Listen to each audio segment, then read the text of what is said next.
नमस्कार, मी कोमल. द झकास रेसिपीमध्ये आज आपण बनवणार आहोत लसूण शेव. त्यासाठी मी घेतलेले आहे या वाटीने 4 वाटी बेसन पीठ घेतलेलं आहे. त्याच वाटीने अर्धी वाटी मी हे तांदळाचं पीठ घेतलेलं आहे. आता आपण हे 2 कुड्या लसणाच्या सोलून घेतलेल्या आहेत. त्यामध्ये 2 चमचे जिरं टाकलेलं आहे आणि 3 चमचे ओवा टाकणार आहे. हे सगळं बारीक पेस्ट करायची आणि त्याचं पाणी काढून घ्यायचं आणि त्या पाण्यामध्येच आपण पीठ मळणार आहोत. सगळं असं पेस्ट गाळून घ्यायची.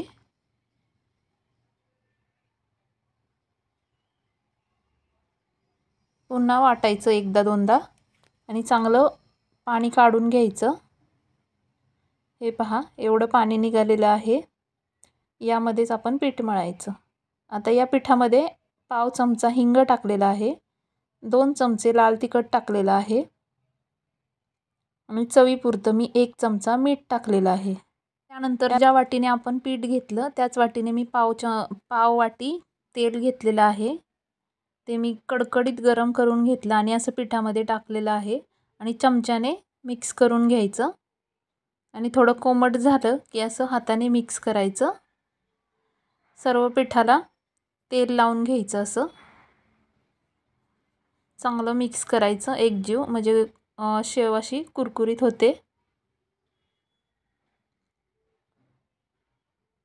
सगळ्या पिठाला मी असं तेल लावून घेतलेलं आहे. हे पहा, व्यवस्थित मूठ तयार होते.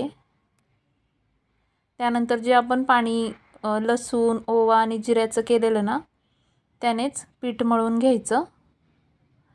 मला 1.5 वाटी पाणी लागलं हे पीठ मळायला.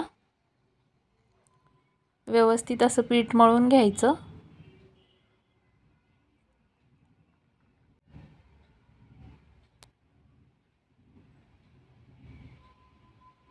थोडं थोडं पाणी टाकत सर्व पीठ मळून घ्यायचं व्यवस्थित.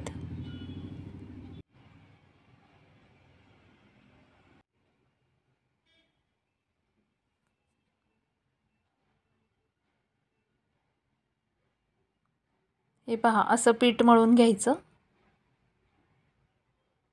जास्त घट्टही नाही आणि जास्त पातळही नाही. आता आपण ही शेव तळून घेऊया. त्यासाठी मी ही मीडियम साईजची चकली वापरलेली आहे. अशी साच्याला लावून घ्यायची आणि साच्यामध्ये पीठ व्यवस्थित भरायचं. पिठामध्ये गॅप ठेवायचा नाही. आणि ही शेव एकदम कुरकुरीत आणि लसूणचा फ्लेवर लागतो मध्ये मध्ये, एकदम छान लागते. ही शेव आपण चिवड्यासाठी वापरू शकतो. मी कढईत तेल गरम करत ठेवलेलं आहे. तेल एकदम कडकडीत गरम करून घ्यायचं आणि हाय फ्लेमवरच ही शेव तळून घ्यायची. आता आपण कढईमध्ये शेव टाकूया. व्यवस्थित अशी शेव टाकून घ्यायची आणि हे बुडबुडे कमी झाले की त्यानंतर शेव पलटी करायची. अशाच प्रकारे सर्व शेव तळून घ्यायची.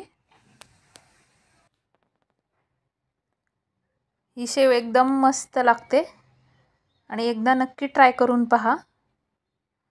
आणि संपेपर्यंत एकदम कुरकुरीत लागते. आता आपण ही पलटी करून घेऊया.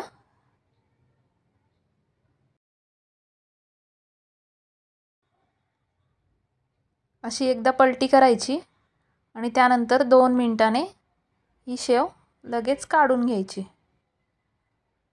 नाहीतर ती एकदम काळपट दिसते. अशी या रंगावर आली की लगेच काढून घ्यायची. अजिबात तेलही राहत नाही या शेवमध्ये. हे पहा, किती मस्त झालेली आहे. कुरकुरीत अशी लसूण शेव तयार झालेली आहे. रेसिपी आवडली असेल तर चॅनेलला लाईक करा, शेअर करा आणि सबस्क्राईब करायला विसरू नका. अशाच नवनवीन रेसिपींसह पुन्हा भेटू.